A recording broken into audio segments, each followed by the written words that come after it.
l'année dernière, dans les thèmes de droit, le premier thème c'était qu'est-ce que le droit, avec 3 chapitres, la nécessité de la règle de droit, les sources du droit et la cohérence de l'ordre juridique. Alors, dans la nécessité de la règle de droit, qu'est-ce qu'on a vu? Le droit, qu'est-ce que c'est comme définition? C'est l'ensemble des règles qui régissent la vie en société.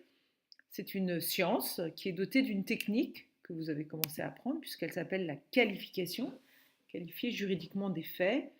Qualifier des faits, c'est en termes de situation, d'acteurs et de conséquences, transformer ces faits bruts en faits juridiques. On va mettre des termes juridiques pour qualifier la situation, les acteurs et les conséquences de cette situation.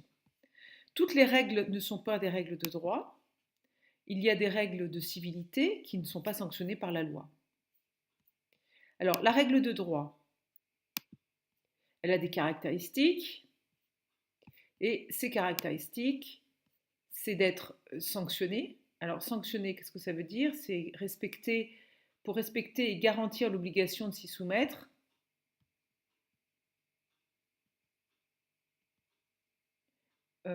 on peut avoir des amendes, des dommages et des intérêts. Elle est obligatoire, elle a pour effet de condamner, d'autoriser, d'obliger ou d'interdire. Elle est abstraite et elle est générale. Générale, ça veut dire que c'est une formulation impersonnelle. Tout fait quelconque de l'homme permet de s'appliquer à tous. Donc, toute personne doit connaître la loi. Donc, elle est générale, abstraite, obligatoire et sanctionnée. Dire qu'elle est légitime, c'est dire qu'elle est fondée en droit. La légitimité juridique, c'est qu'elle est adoptée par les autorités, elle est promulguée par le président, et une légitimité sociale, elle répond à des attentes sociales. Donc voilà pour la définition, et voilà pour ce qui correspond à la règle de droit, à la fois ses caractéristiques et sa légitimité, à la fois juridique et sociale. Au niveau des fonctions, à quoi elle sert la règle de droit? Elle sert d'harmoniser la vie en société, et elle a pour fonction aussi de traduire un certain nombre de valeurs collectives.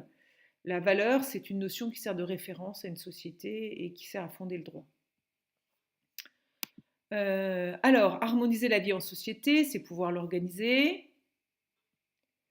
Organiser, c'est le rapport entre les individus au sein des familles, pour tout ce qui est la propriété, les biens, la responsabilité. Donc, elle organise, elle harmonise la vie en société dans le sens où elle organise. Elle pacifie les relations.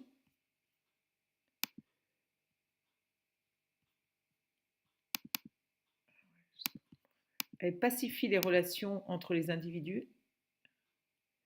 Groupe et individus renoncent à se faire justice eux-mêmes, donc dans l'intérêt général. Alors. Et l'intérêt. Alors attends, tac.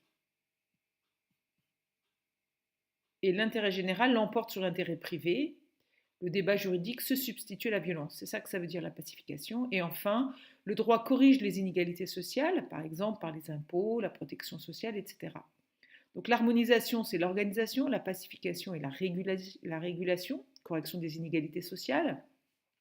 Et elle traduit un certain nombre de valeurs collectives, qui sont les notions de référence, qui nous servent de référence pour nous en France, que sont bien sûr la liberté, l'égalité, la laïcité, la solidarité et la fraternité.